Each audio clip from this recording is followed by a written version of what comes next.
50 सुटला. एकाला 3 मधून 2 ला आणि पलीकडे आता 7 जण पळत आहेत. 7 गाड्यात सुंदर अशी लढत चालू आहे. कोण होतोय सेमी साठी पात्र.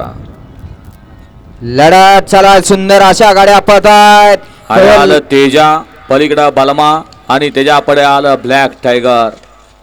लढत पाहायला मिळाली.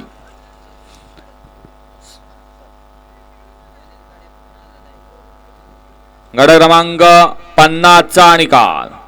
50 चा निकाल आहे. तास क्रमांक 7 वरून धावलेली गाडी आप्पासेठ गायकवाड कर्जत कोशिवली यांचा हिरा आणि कॅप्टन खाशाबादाजी शिंदे सैदापूर कराड यांचा राजा. या गाडीचा प्रथम क्रमांकाला विजेत्या बैलगाडी मालकाचं चालकाचं हार्दिक हार्दिक आणि हार्दिक अभिनंदन. दादाजीराव